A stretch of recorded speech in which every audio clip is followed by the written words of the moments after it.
Doctor Yasir حسین ستی الخیری اسلام آباد سے صرف 60 کلومیٹر مری کی آخری یونین کونسل بن واقع ہے۔ اسلام آباد اور راولپنڈی سے ملانے کے لیے پبلک ٹرانسپورٹ کا نزدیک ترین روٹ بن کرور والا ہی ہے۔ یہ روٹ تقریباً 80 کے عشرے کے ابتدائی سالوں میں ہی شروع ہوا ہے۔ اس سے قبل یہاں کے لوگ براستہ مری ہی پنڈی اسلام آباد جاتے تھے۔ اسی روٹ کے شروع ہونے سے عوام نے اکثریت کے ساتھ اس روٹ پر ہی سفر کرنے کو ترجیح دی، کیونکہ یہ فاصلہ انتہائی کم اور مناسب تھا۔ لیکن افسوس روٹ پر ٹرانسپورٹرز نے شروع دن سے ہی انتہائی غیر معقول رویہ اپنائے رکھا۔ شروع میں بیڈ فورڈ بسیں چلتی تھیں جو اندر باہر سے نئی نویلی دلہن کی طرح سجی دھجی ہوتی تھیں اور پرانے وقتوں کی موسیقی سے بھی عوام کو جوڑے رکھتی تھیں، لیکن دوسری طرف ان کی رفتار انتہائی سست ہوتی گئی اور اوور لوڈنگ ان کا بہترین مشغلہ تھا، اور بعض کنڈکٹر تو سواریوں کی بے عزتی کرنا اپنا فرض سمجھتے تھے اور اڈے پر ان کی مکمل اجارہ داری تھی۔ ہر بس کے درمیان 1 گھنٹے کا وقفہ اپنا فرض سمجھتے تھے، اور درمیان میں اگر کسی اچھے ٹرانسپورٹر نے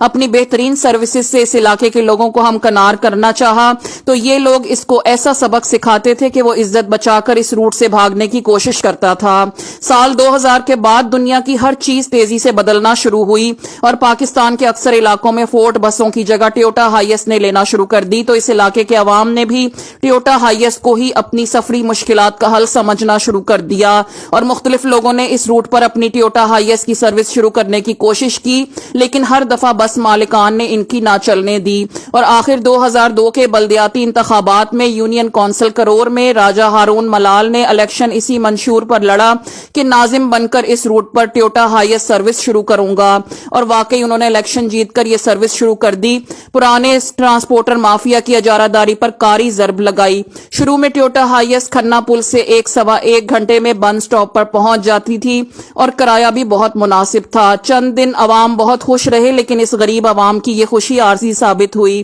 کیونکہ سب بس مالکان نے بسیں بیچ کر ٹویوٹا ہائیس خرید لیں اور پرانے ڈرائیور حضرات کے حوالے کر دیں، جنہوں نے اپنی فرسودہ اور بدتمیز روایات کو اس سروس میں جاری کر دیا۔ اب یہ لوگ بند سے موڑی بازار تک تقریباً رینگ کر 45 منٹ لگاتے ہیں اور 14 سواریوں کی جگہ ٹینکی ٹاپا جنگلہ چھت سمیت 50 سواریاں بٹھانا اپنا آہنی حق سمجھتے ہیں۔ 50% ٹویوٹا ہائیس LPG CNG گیس پر چلتی ہیں، کرایہ پٹرول کا وصول کرتی ہیں۔ پبلک سروس ٹرانسپورٹ گیس پر چلانا قانوناً جرم ہے۔ عوام کو مجبوراً بھیڑ بکریوں کی طرح اس میں ٹھونسنے کے علاوہ کوئی اور چارہ نہیں ہوتا، کیونکہ ان کو اکثر اپنا حق لینا ناممکن ہی نظر آتا ہے۔ ایسے میں لوئر بلٹ کی آواز اور یونین کونسل بن کا عظیم سپوت ظفر سعید ستی اس مافیا کے خلاف آواز اٹھاتا ہے تو عوام میں خوشی کی لہر دوڑ جاتی ہے۔ ایک طرف عوام کی دعائیں نکلتی ہیں تو دوسری طرف سے مافیا کی طرف سے دھمکیوں کا سلسلہ بھی جاری ہو گیا، جس کے خلاف خطہ کوثر میں سے تقریباً ہر طبقہ فکر نے صدا احتجاج بلند کی اور ظفر سعید ستی کا کھل کر ساتھ دیا، جو کہ ایک اچھی روایت ہے، لیکن اب عوام کو مل کر ان ٹرانسپورٹر حضرات کو اس بات پر مجبور کرنا چاہیے کہ وہ قانون کے مطابق اور قواعد و ضوابط کی پاسداری کرتے ہوئے گاڑیاں چلائیں اور عوام کی دعاؤں سے مستفید ہوں۔ اور دوسری طرف ظفر سعید ستی کو ابھی اس وقت تک اپنی تحریک جاری رکھنی چاہیے